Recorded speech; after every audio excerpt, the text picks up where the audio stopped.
in any world, just like the Chinese exams for the civil service in Imperial China, extremely important for producing the Chinese intellectuality that we're all familiar with.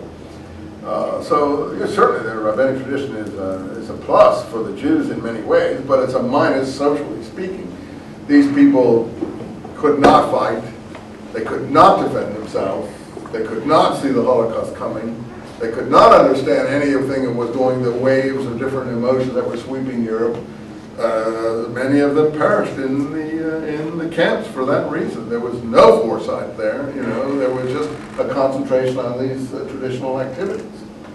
And, if we're up to these people in Jerusalem, no state of Israel would ever have been born. They didn't fight the War of Independence. They still don't go into the army, most of them. And there's a huge social anger about that among the people who do serve against the people who don't serve.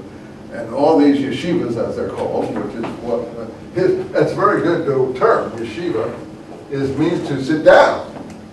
That's what they were doing, sitting down. Yoshev, if you know your Aramaic Hebrew, means sit down.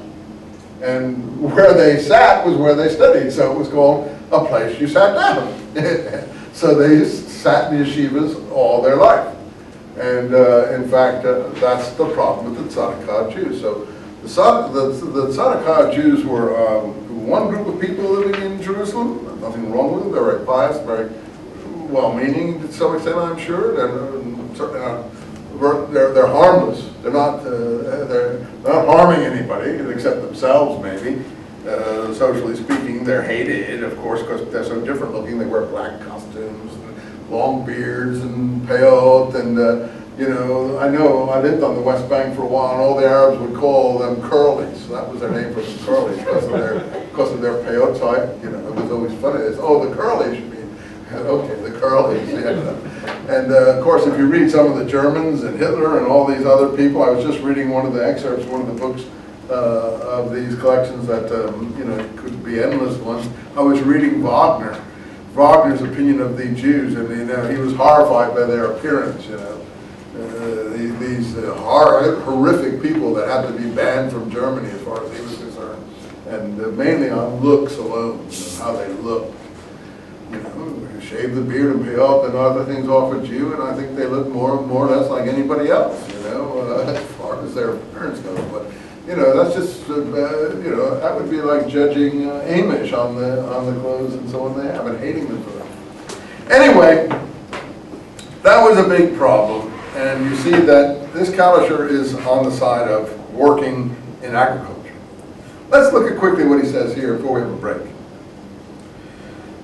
Look, the redemption that we long for is not to be imagined as a sudden miracle. All the Jews were saying, the rabbinic Jews, the Talmudic Jews, the religious Jews, the Reformed Jews were saying this all along. We can't do anything to hasten the end time, to bring about the so-called last days, to bring about the ingathering. This has to be done by the Messiah. We have to wait for the Messiah. And of course, the Christian second coming of Jesus, that never occurs, and the Jewish Messiah never comes either. The reason why, this is a handy way to keep people focused on the future. These things never materialize, and unless there's human effort, nothing ever gets done. Nothing ever gets done. So if the Jews are going to wait for the Messiah to bring them back to Palestine, guess what? They'll wait forever. They'll wait forever. So guys like Kalisher were saying, hey, come on, this is ridiculous. We have to get, I'm putting it in a more sophisticated way than I am. We have to, look at this with clear eyes. The Almighty, blessed be He, and Jews always say, blessed be He like that, will not suddenly descend from on high and command His people to go forth. He will not send the Messiah from heaven in a twinkling of the eye. That's quite radical, you see, for 1862 to be saying this. To sound the trumpet for the scattered of Israel and gather them. That was what the religious felt. That's what, we don't have to do anything, we just wait for the Messiah. Well, you'll wait, and you'll wait, and you'll wait. See, what was different about the 19th century than previous times for Jewish existence is you had the transportation and communications developing. Unfortunately, it also developed to make the eradication of them possible, too. you had the transportation and communications developing that could bring this about on a mass level. Prior to the 19th century, and railroads and things like that, you didn't have that kind of thing. And now, of course, this is just accelerated with what? Jet planes, and the reason why you have a huge inundation of all countries of immigration from every part of the earth is the ease of access of transportation. If you were to come from East Asia to America back in the 19th century, you know, you'd have to undergo a grueling 3 or 4 month ocean voyage, and you probably wouldn't even have the money to pay for it. You'd have to indenture yourself. It was what they did.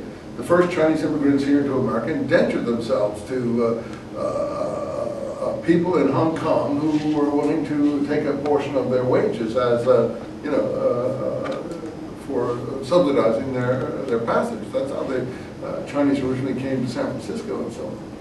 So, I mean, the modern transportation made these things more possible. Steamships, railroads, and now, of course, jet plane is what people are coping with now. And Europe is really finding this to be a hard go. You know, I don't know what their answer is going to be, but I knew, I watched the jet plane come in. I was in Paris when the first jet flights occurred, and you could see something was changing in the world. It not only changed in the fact of tourism, that huge masses of people from Europe went down to places, sunny places like Rhodes or Greece or even the South Pacific, and they had their social programs that would pay for them to go on these things. So then you had Club Meds developing all over the place and so on. The jet plane ruined all places that you had to, you know, work hard to get to. Greece became ruined. Southern Spain was ruined as far as these places just became tourist, you know, watering holes. And you really, the days that I traveled these places, they were a real pleasure to visit. Believe me, real pleasure to see. And now, the best thing I can do is basically stay home. You know, not go anywhere. I did go out to Tahiti recently, and that was a horror show. That's all I can tell you. You know, that was a real horror show. You know, the prices as well as what was available for that kind of a thing. And I'm sure Tahiti and Van Gogh and Gauguin's day was really something interesting. Anyway, he will not surround the holy city with a wall of fire or cause the holy temple to descend from the heavens like the prophets or others speak about. The bliss and miracles that were promised by his servants, the prophets, like I just said, will come to pass. Everything will be fulfilled, but we will not run